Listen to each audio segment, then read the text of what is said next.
Hi folks, welcome back to the Hoard. Got a beautiful day going on here. I just opened the garage door. It's actually warmer than the 48 it claims to be. It's probably about 55, give or take a little bit. Absolutely beautiful day. Today's topic, I'm going to call it Go Carts of the Hoard, and I've mentioned it a few times. I really don't like go karts. And the reason being, when you're on your way to 60 years old and you're on a go-kart, you have a tendency to get battered. So I don't know. I really don't like go-karts much. This one here is a Yerf Dog, and it's got front and back suspension. But even with that, to be honest with you, it's still a little bit battering.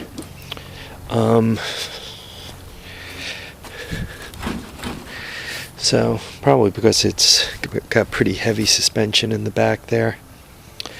Anyway, this one ran, but obviously I don't know how many tires it needs. One of the front ones have a tube in it. I think the front ones might be savable, but obviously I'm thinking the back ones need to be replaced. This has a standard engine. This one is a Tecumseh. It's missing the recoil. This thing used to run until I parked it, and it's at the shoes unused because I don't like go-karts. It's a single passenger unit. Seat actually looks halfway decent. Obviously full roll cage and all that other kind of stuff. So this is go-kart number one. My thoughts on this rig is, given that it has a torque converter, what I would do is I'd swap the engine out and smash, put a modern engine on it, a Predator engine. I mean, it's $100. Get the tires fixed up, and this would actually tighten up the brake or replace the brake band. It's got one of those band brakes on the back of it here. I mean, it needs some love and attention, obviously. I mean, it still rolls right from one flat spot to the next on the tires. So this is go-kart number one. Go-kart number two is kind of more of an off-road kart. This is one of those China things. It had a 110cc motor on it. I have the seat. I still have the motor and all. This one needs a lot of love. Everything from the gas tank to it really needs to be cleaned up. I had got another motor. I was kind of really hot on this go-kart, and I kind of lost some of the love for it. For a couple of reasons. First of all, I climbed into it, and it was kind of like loading, a 400-pound gorilla into a cornflake box, and I mean a small cornflake box. I kind of did like it because, I mean, there's, the brakes, the whole bit. This thing needs tires. You can't just smash any old 110cc quad motor into it, because the reason is the way the motor is suspended here, the chain comes down in such a way that it hits the case. Anyway, front and back suspension. This is a small go-kart. It's maybe 6 foot long front to back, which makes it pretty small inside the interior there. And what I'm talking about with the motor is, if you hang any old motor on it, like this one here, because the sprocket is actually back a little ways, the chain hits the case here, right? Because the engine's actually way back. So this sprocket is actually above and kind of behind that sprocket. So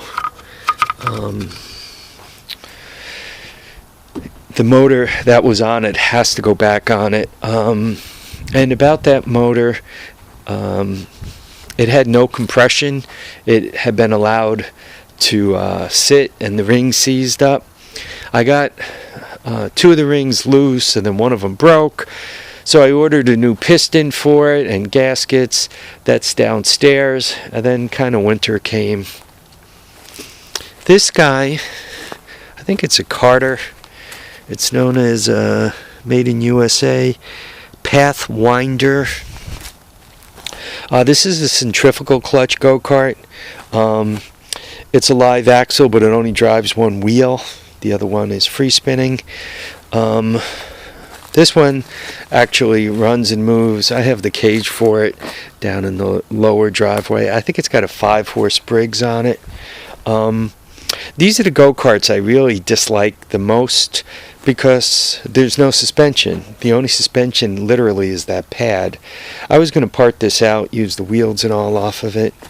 What this thing needs to actually be a runner is to be washed up, obviously get the engine fired up again, and then the floor needs to be welded. The floor kind of fell through.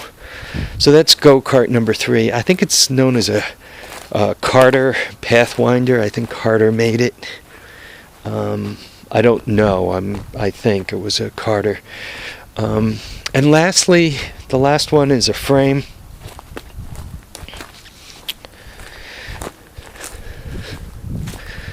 And there it sits. I mean, that needs... It's kind of got the front end intact, and you can see a couple of pedals there. But it needs a rear axle, obviously engine, and the rest of it. Yeah, you see, when it comes to go-karts, I'd just as soon put the time and effort into doing something like creating an off-road tractor, because the way you sit, you can kind of lean forward and put some of the weight on your legs, so that you're not being your tailbone's not getting as battered. Or put the time and effort into a golf cart, right? Put an engine on a golf cart. That's just a lot more fun to me, a lot more enjoyable. Everybody likes things differently.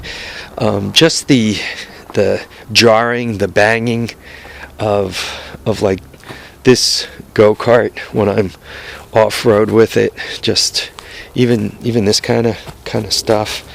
If you're going at a high speed, I just feel all those bumps, and to me it's not at all a good feeling.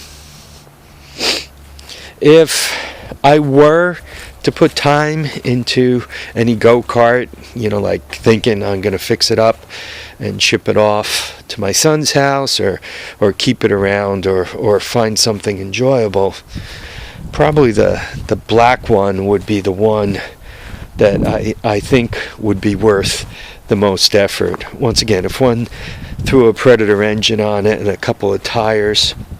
These tires are fairly cheap also. They're not expensive. Probably for, I don't know, with the details, paint and everything else, for a couple $100, this could become a really, really nice go-kart. Something I think really worth owning. So that would probably be first on the list. The second would be this China one. And what I've seen people do with these, they spend the time to actually redo this back area, put a plate on it in the back, because this is really to hold the engine up and is a bumper. But if you set it up with a torque converter and a standard engine, maybe just cut this back and move it back, right? Because the shocks are here and they're not counting on any support from this really. But anyway, just get the engine back a little further, go with a torque converter, and drive this engine. I don't think I would put the 110 cc back on here. Opinions, right? They're like butts. Everybody's got one, and most of them stink. And lastly, I mean, this one is the closest to moving and running. Actually, this one could be running probably in less than an hour. My thoughts on this one was it was worth more to me as the axle, pull the engine off for a mini bike project, pull the other tires off, and just use the frame metal elsewhere. Same with the one over there. So, yeah, I guess that's about it for the go-karts, I think. I don't think there's any others floating around the Hoard. Don't quote me on that. You never know. It could be like, oh yeah, there's that one. About the Tecumseh on that. This engine threw a rod. I'm not sure if that recoil would go on it. From 40 feet, it kind of looks like it will. So this is a thrown rod, but the engine on there should be intact. Theoretically, that could be used to put that engine together if one didn't want to bother popping for another motor. I pulled, I think it was this one. Yeah, this one, I'm pretty sure it was this one. I pulled the rear end out of that for this go-kart. So, go-karts of the Hoard. You guys could probably guess, given that I'm showing these, I might have a deal cooking. So, stay tuned. Right. Anyway, folks, I want to thank you all for watching and commenting and subscribing. Remember to keep your feet down, keep your heads up, and please, please get out there and enjoy all your days. Bye now, folks.